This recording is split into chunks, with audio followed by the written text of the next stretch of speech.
On parle beaucoup d'aliments qui boosteraient la libido et l'érection. Alors que manger pour optimiser la fonction sexuelle? On va voir cela ensemble. Il existe de nombreux aphrodisiaques traditionnels, en particulier des plantes comme le Tongat Ali, originaire de l'Asie du Sud-Est, qui est souvent utilisé pour augmenter la libido et les niveaux de testostérone. Mais les données scientifiques chez l'humain sont très limitées. Plus étudié, c'est le ginseng rouge, qui est souvent conseillé pour traiter les troubles de l'érection chez l'homme. Une synthèse d'études, qu'on appelle une méta-analyse, qui regroupe 7 études, a montré qu'une prise quotidienne de 2 à 3 grammes de ginseng rouge pendant 1 à 3 mois améliore les troubles de l'érection par rapport à un placebo. Je vous déconseille néanmoins les compléments alimentaires de ginseng car honnêtement on ne sait jamais ce qu'il y a vraiment dedans. Si vous voulez vraiment essayer, limitez-vous à un maximum de 2 grammes de racines séchées de ginseng rouge sous forme de poudre à ajouter dans vos laitages ou boissons chaudes. Je ne vous conseille pas d'en consommer plus de quelques semaines parce qu'honnêtement, on ne sait pas quels en sont les effets à long terme. À mon sens, il y a mieux à faire que de miser sur des plantes pour booster la fonction sexuelle. Une option, c'est de manger des noix dans une quantité supérieure à ce qu'on propose habituellement. C'est en tout cas ce qui ressort de l'étude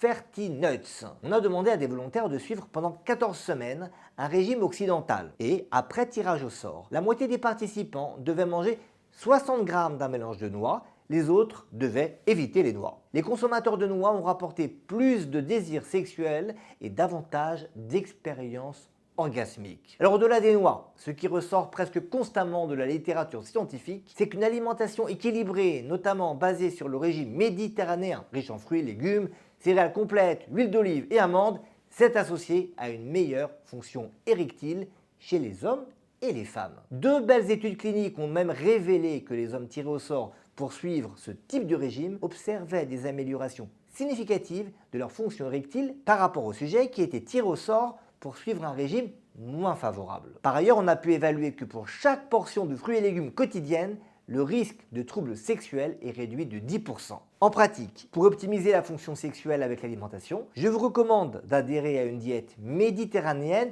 en mettant l'accent sur les noix, en tout cas si vous aimez cela. 60 grammes par jour, c'est au-delà de la recommandation qui est de 30 à 40 grammes. Mais personnellement, je ne vois pas d'inconvénient, surtout si cela vous aide, au passage, à manger moins d'aliments gras et sucrés et industriels.